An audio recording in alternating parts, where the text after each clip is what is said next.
तो रोहतक को ज्यादातर हुड्डा का गढ़ बोला जाता है। तो इसमें आप हुड्डा के गढ़ में कितनी सेंध लगाने में कामयाब रहेंगे वोटों को लेकर?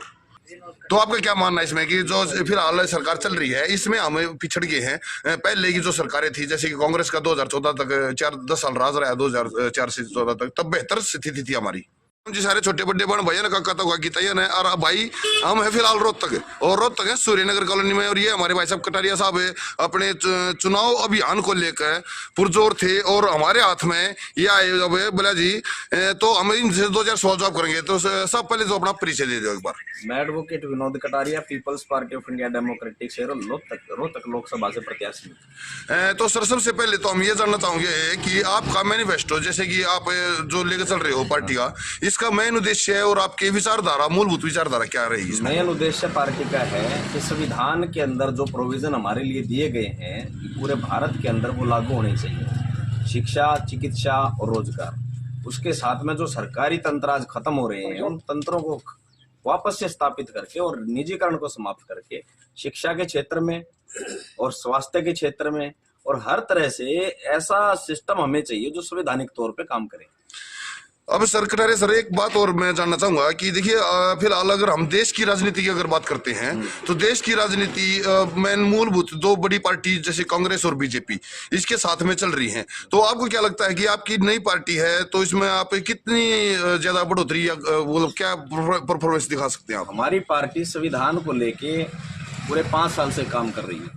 2018 से लेके आज तक जितने भी अभियान आप देख रहे हो, भारतीय संविधान सम्मान सुरक्षा संवर्धन, BS4 अभियान, मेरी शान भारत का संविधान, संविधान हर घर संविधान, हमारी जो मेन ऑब्जेक्ट है पार्टी का वो पूरी विचारधारा संविधान को लेके चला हुआ है। संविधान के अंदर जो हित आम आदमी के समाहित हैं, जो राज्य के नीति निर्देशक तत्वों के अंदर दिए हैं, आज कोई भी पार्टी उन पर काम नहीं कर रही।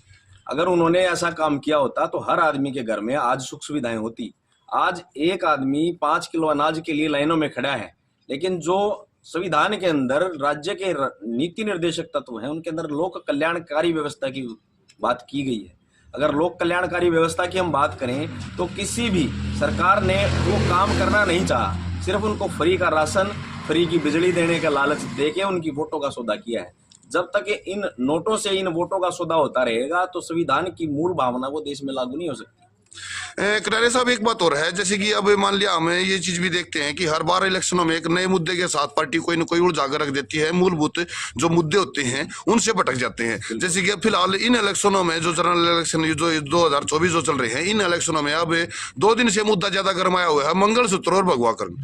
यानी कि पार्टियां किसी का मंगलसूत्र बेच देती हैं, कोई राजनेता मंगलसूत्र के ऊपर बयान दे है, कोई भगवाकरण के ऊपर ज्ञान दे देता है, कोई कहता है सनातन विरोध में। मतलब ये सब राजनीति और धार्मिक उन्माद इनको इकट्ठा करके राजनीति को आप किस नजरिए से देख रहे हो? धार्मिक नजरिए से देखना ठीक है या धर्म के बगैर की राजनीति होनी चाहिए? राजनीति एक अलग चीज है, धर्म एक अलग चीज है। राजनीति की अगर हम बात करें तो संविधान के भाग 4 के अंदर राज्य को सुव्यवस्थित एक कल्याणकारी राज्य बनाने के लिए प्रोविजन दिए गए। और धर्म अगर हम बात करें तो आर्टिकल 25 के अंदर धर्म की बात की गई, जिसमें हर आदमी स्वतंत्र है, वो किसी भी धर्म को मान सकता है, ये उसकी धार्मिक स्वतंत्रता है। लेकिन अगर राजनीति के साथ हम धर्म को जोड़ दें तो उसमें आम आदमी का कोई बेनिफिट होने वाला नहीं है। ये लोगों को बरगलाने की एक साजिश है जिसके तहत आम आदमी धर्म के आड़ में उलझ जाता है और सरकार जो है अपना सौदा उनका तय करके और वोटों का सौदा कर लेती है, जिसकी वजह से उनको जो उनके मेन आधार हैं वोट डालने के वो उस तक पहुंच ही नहीं पाते। क्योंकि उनका जो मेन आधार ये है कि उनके जो मौलिक अधिकार संविधान में दिए गए भाग 3 में क्या उस आधार पर सरकारें काम कर रही हैं? क्या राज्य के जो कर्तव्य भाग 4 के अंदर निहित किए गए संविधान में अगर सरकार उन पे काम नहीं कर रही तो सरकार को वोट नहीं डालना चाहिए, चाहे पार्टी नई हो या पुरानी हो। फिर सरकार तो साथ में ये भी करे सर, जो फिलहाल सत्तारूढ़ पार्टियां हैं, सत्तारूढ़ पार्टी है, उनका कहना ये है कि समय समय पर संविधान संशोधन और संविधान बदलाव भी जरूरी है हमारे मूलभूत सुविधाओं को लेने के लिए भी और सुविधाओं के लिए भी। अगर मैं बात करूं समय समय पर संविधान के अंदर संशोधन होना आर्टिकल 368 के अंदर तय किया गया है। अगर वो संविधान सम्मत है, लेकिन जो भाग 3 में दिया गया आर्टिकल 3-13, जो 3 के अंदर 13 है, उसके अंदर 2 बातें कही गई हैं। पहली ये कि अगर 3 आर्टिकल में कोई भी जितने भी कानून पहले मानवता के खिलाफ रहे उनको जीरो किया जाता है। और उसी के भाग 2 में ये कहा गया कि अगर आने वाले समय में भी कानून ऐसा कोई सरकार बनाती है जो इस भाग के खिलाफ जाए तो उसको जीरो समझा जाएगा। लेकिन आज आदमी के पास समय नहीं है। शिक्षा का जो कानून अधिकार जो दिया गया, मौलिक अधिकार दिया गया, आज उसको धीरे धीरे खत्म किया जा रहा है। शिक्षा को आज बिल्कुल अपंग बना दिया गया। शिक्षा नीतियां ऐसी लाई गई हैं कि आज बच्चे जो है वो डम्मी पैदा हो जाएंगे और आने वाले समय में वो नौकरियां तो क्या, अपना जीवन भी सुव्यवस्थित ढंग से नहीं चला सकती। इस तरीके से अगर मामला चलता रहा, आज लेबर लॉ की अगर हम बात करें तो वो 12 घंटे का हो गया।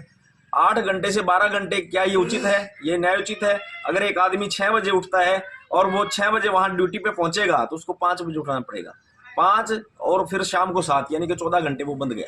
होना ये चाहिए था कि देश के अंदर बेरोजगारी की समस्या बढ़ रही है, होना ये चाहिए था कि 8 घंटे के बजाय 6 घंटे का काम हो, ताकि 2 लोगों को काम मिल सकता, उनका भी भरण पोषण हो सकता। लेकिन 1000 रुपए का राशन एक आदमी को देके और उसके पूरे अधिकारों का हनन यहाँ आज सरकारें कर रही है, जो संविधान सम्मत नहीं है। चलिए सर, अब आप वापस आते हैं आपके एक चुनाव अभियान पे, जो फिलहाल आप निकले हुए हैं जिस सफर पर। तो सर फिलहाल हम बैठे हैं रोहतक में, और रोहतक को माना जाता है पुराने टाइम से, और हम पब्लिक के बीच में रहते हैं तो रोहतक को ज्यादातर हुड्डा का गढ़ बोला जाता है। तो इसमें आप हुड्डा के गढ़ में कितनी सेंध लगाने में कामयाब रहेंगे वोटों को लेकर? बात अगर वोटों की आए तो जिस समय वोट डालता है आदमी तो उस पर मताधिकार का इस्तेमाल किया जाता है। मत जो है वो तय करता है कि हमारा विचार क्या है। विचार को ही मत कहा गया, जिसको हम राय भी बोलते हैं। अब जब मत की बात आई, जिस दिन लोग अपने अधिकारों के प्रति जागरूक हो गए, उस दिन उनको कहने की जरूरत नहीं पड़ेगी कि जो हुड्डा परिवार है वो परिवारवाद के अंदर फंसा हुआ है।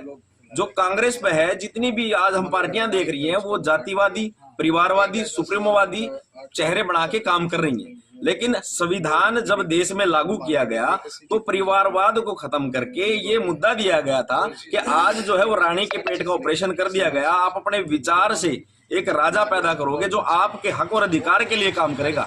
ये लोकतंत्र की मूल भावना थी, लेकिन आज लोगों को वो चीजें समझ नहीं आई। इसलिए ये 5 साल से जो संविधान के सम्मान में हमने अभियान चलाया है, उसका ऑब्जेक्ट यही है कि लोगों के विचार संविधान सम्मत हो। जिस दिन उनको अपने अधिकारों के प्रति जागरूकता हो गई और उन्हें ये पता लगा कि सरकार को हमारे लिए क्या करना चाहिए, तो हमें कहने की जरूरत नहीं कि वोट किसको देना है। चलिए सर, ज्यादा लंबा नहीं खींचते हैं हम बात को, और आपसे तरह तरह की अब दूसरी दिशा में आए हुए थे, यहाँ पे एक डेथ भी हुई उसमें आए हुए थे, तो कभी फिर मुलाकात होगी जब आपसे वो डिटेल में बातचीत होंगी।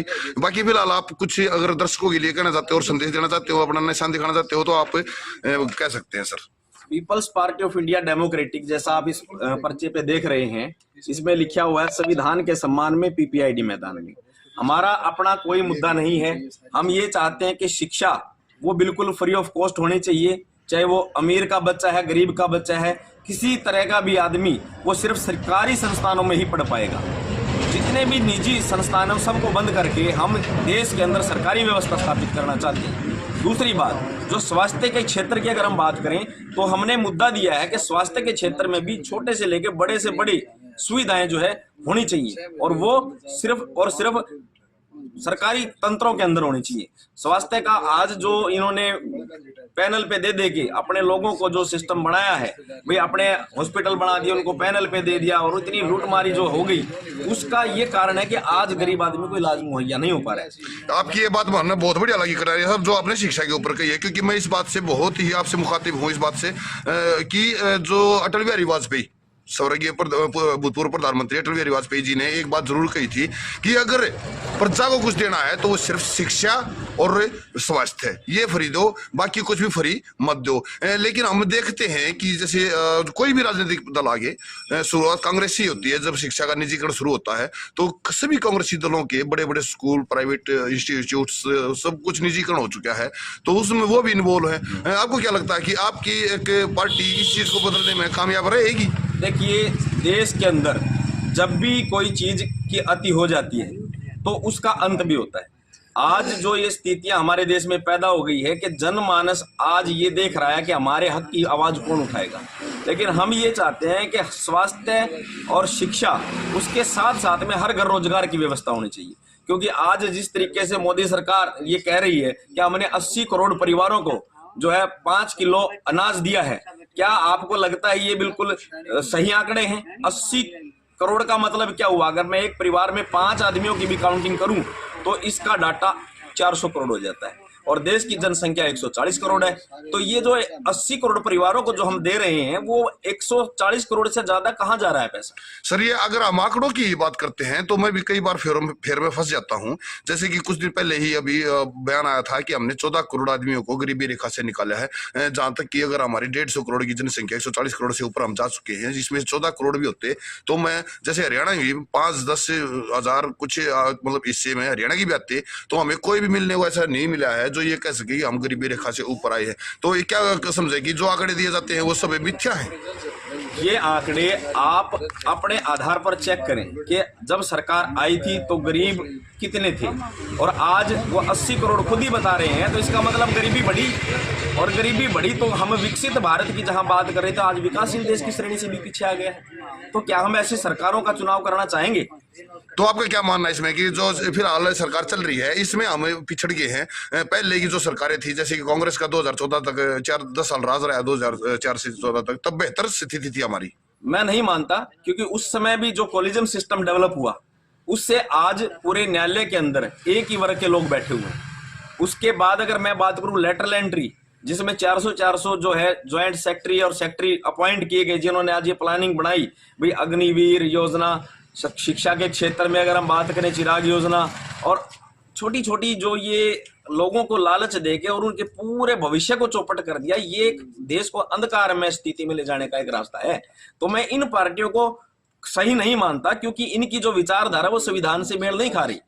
और यही मैं कहना चाहूंगा जनता से कि आने वाले समय में वोट चाहे कहीं भी दें, लेकिन अपने अधिकारों को वोट दें, जो संविधान के अनुरूप आपको अधिकार दिए गए हैं, जिससे आपका जीवन स्वर्ग बन जाता है। उन अधिकारों को देखते हुए आप वोट डालें, पार्टी चाहे नई हो या पुरानी, ये मायने नहीं रखता। चलिए बहुत बहुत धन्यवाद कटारिया साहब। और हम भी पूरी जनता को जो भी हमें सुन रही है उनसे ये निवेदन करना चाहेंगे कि आने वाले चुनाव में अपने मत का उपयोग अवश्य करें, वो चाहे दे आपका मन जिसको हो, आप जिसे अच्छा समझते हैं और लायक समझते हैं, लेकिन अपने मत का प्रयोग जरूर करें। तो बहुत सुंदर मुलाकात रही कटारिया साहब से, बहुत बहुत धन्यवाद कटारिया साहब। फिर कभी मुलाकात होगी। बहुत बहुत धन्यवाद साहब। बहुत बहुत धन्यवाद।